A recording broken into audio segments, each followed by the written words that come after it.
Exercise 1.3 का ये रहा दूसरा प्रश्न।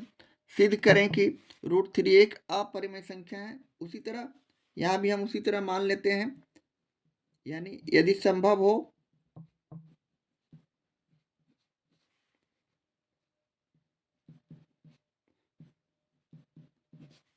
तो मान लिया कि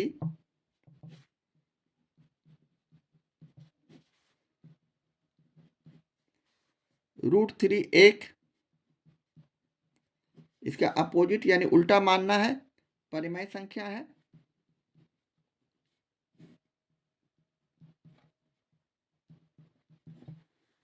तो हम इसे इस तरह लिख सकते हैं, इसलिए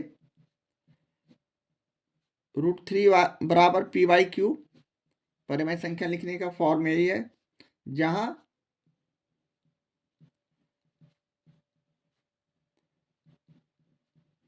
p और q एक पूर्णांक के साथ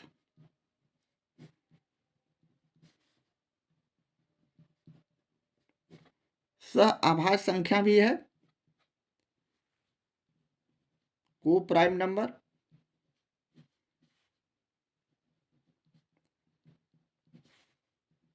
और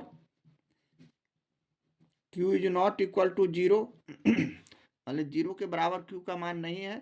इस तरह हम इसे दर्शा देते हैं, लिख देते हैं। अब हम दोनों पक्ष को वर्ग करते हैं।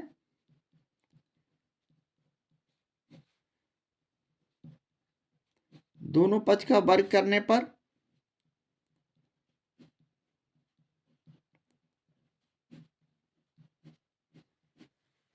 हमारा वैल्यू हो गया √3 का होल स्क्वायर बराबर p/q का होल स्क्वायर। यहाँ सा अभाज्य संख्या हम समझ रहे हैं, जिसका महत्तम समवर्तक 1 होना चाहिए, 1 होना चाहिए, वैसे संख्या को सहअभाज्य संख्या कहते हैं। तो हम इसे आगे इसका कैलकुलेशन करते हैं। √3 को √3 से गुना करते हैं तो 3 हो जाता है, और p/q को हम इस तरह किए तो p²/q²। इस तरह करने के बाद अब हम इसे ब्रज गुणन विधि से तिरछा गुणा करते हैं, तो हमारा रिजल्ट इस तरह आता है, यानी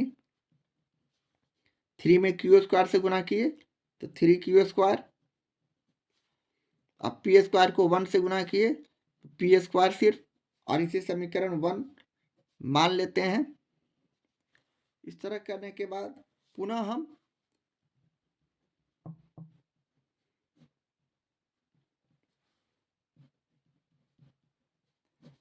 मान लिया कि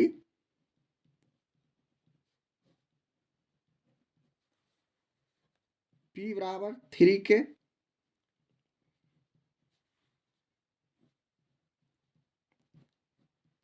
जहाँ k एक पूर्णांक है,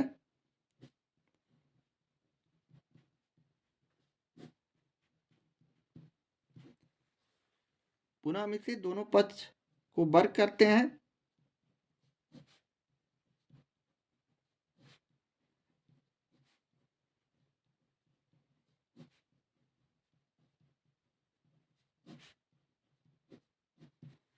यहाँ हम दोनों पक्ष का वर्ग करते हैं तो हमारा रिजल्ट इस तरह हो जाता है, यानी p² बराबर 3k का होल स्क्वायर। अब इसे आगे इसके कैलकुलेशन को बढ़ाते हैं तो हमारा हो जाता है p² बराबर 3 को 2 बार गुना किए 3 तिहाई 9, k को 2 बार गुना किए k²। इस तरह हमारे पास संख्या p² बराबर 9k² आया। अब इसे हम समीकरण फर्स्ट है, p² का मान यहाँ 3q² रखते हैं, तो लिखेंगे 3q² बराबर 9k²। यहाँ हम लिख देंगे समीकरण 1 से। हमने 3q² कहाँ से लाया है, तो समीकरण 1 से लाया है, p² बराबर 3q² है। अब यहाँ से हम कंपेरिजन करते हैं, यानी हम यहाँ से अब q² का मान निकाल सकते हैं। यहाँ गुना में है, बराबर के दूसरे साइड ले जाते हैं तो भाग हो जाता है, तो 9k² और बटे 3 हो जाएगा। 3 को 3 से काट दिए, 3 तिहाई 9।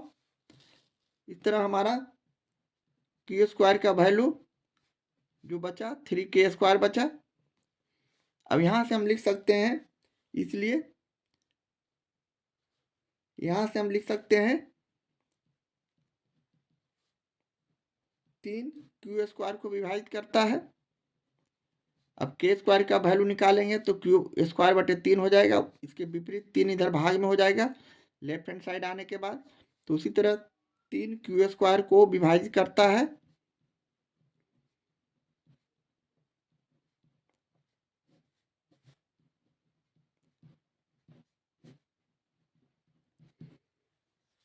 इस तरह हम कह सकते हैं कि 3 क्यू को भी विभाजित करेगा।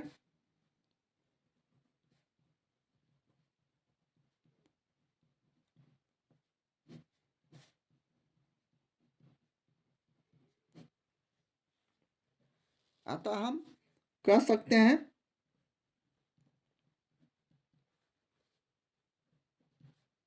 थ्री पी और क्यू दोनों को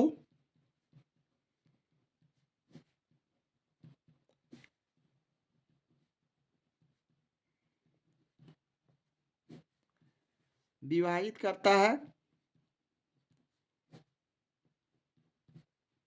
तथा उभयनिष्ठ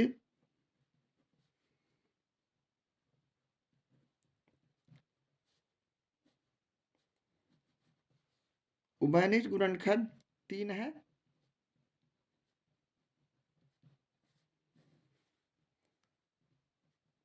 जबकि हमारा उभयनिष्ठ गुणनखंड 1 आना चाहिए क्योंकि अभाज्य संख्या है। इस तरह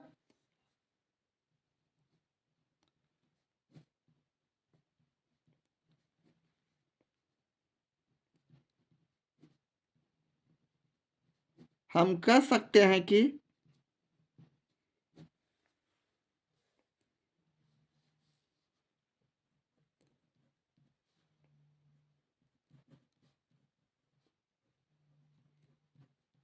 पी और क्यू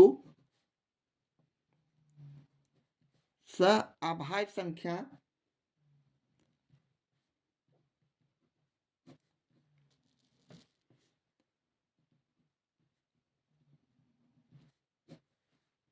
नहीं है, जो कि एक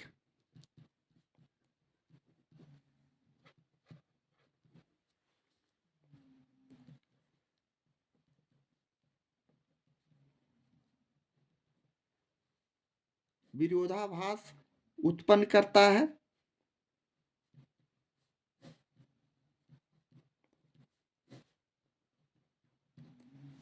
और हमारा यह मानना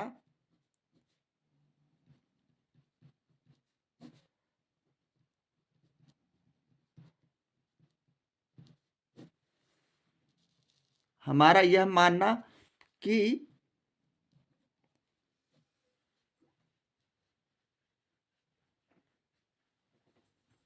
√3 एक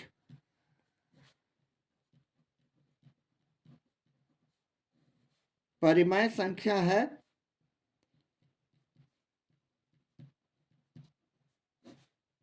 गलत है। अतः हम कह सकते हैं कि भाई परिमेय संख्या नहीं है तो √3 एक अपरिमेय संख्या है।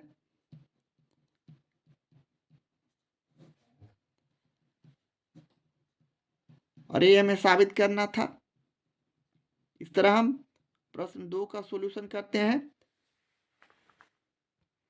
एक्सरसाइज 1.3 का ये रहा आपका तीसरा प्रश्न। सिद्ध करें कि 1/1/√5 एक अपरिमेय संख्या है। यहाँ हम लोग जिस तरह √2 और √3 का यानी पहले और दूसरे प्रश्न का सॉल्यूशन किया उस तरह भी इसे बना सकते हैं, लेकिन इसे हम ले चलते हैं अगले स्टेप की ओर अगले तरीके से। तो मान लेते हैं यदि संभव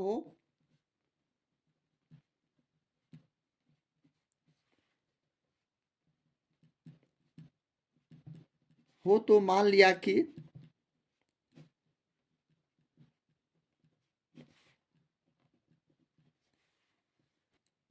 1/√5 एक परिमेय संख्या है,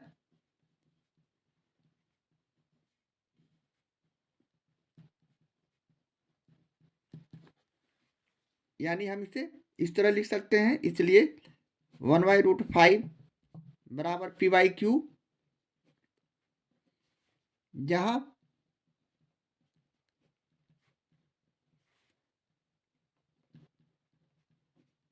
p और q एक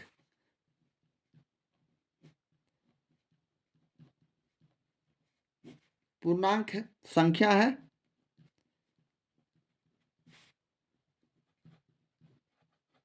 और q is not equal to 0, माने q का मान 0 नहीं होना चाहिए।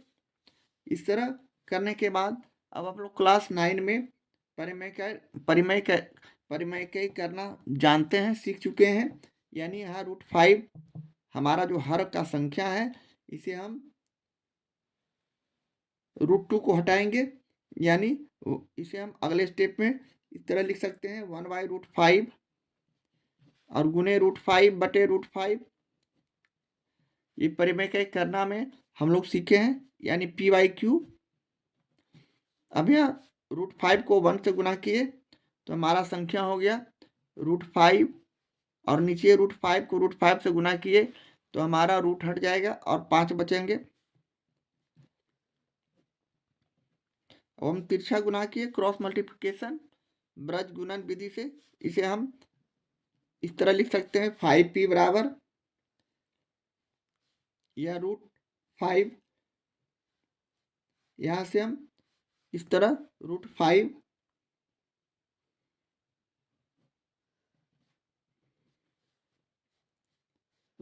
बराबर 5 को उधर ले जाएंगे, तो यानी p/q में हम इसे गुना कर देंगे, इस 5 को ऊपर, या इसे फिर से इस तरह भी लिख सकते हैं 5p बराबर 5p/q। इस तरह लिखने के बाद जहाँ √5 एक अपरिमेय संख्या है, यहाँ √5 अपरिमेय संख्या है, तो यहाँ लिख सकते हैं यहाँ √5 एक अपरिमेय संख्या है और 5p/q एक यहाँ परिमेय संख्या है,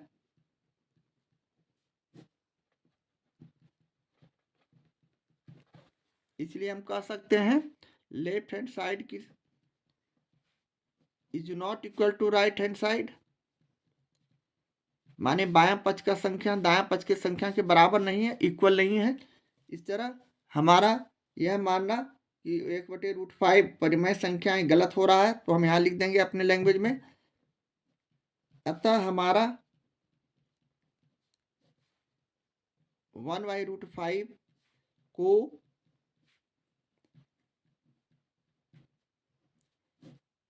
परिमेय संख्या मानना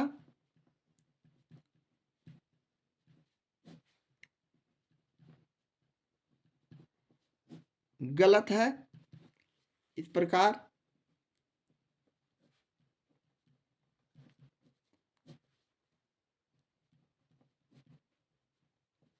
हम कह सकते हैं कि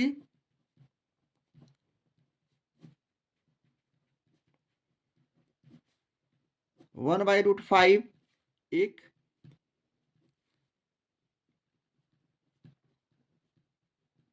अपरिमेय संख्या है,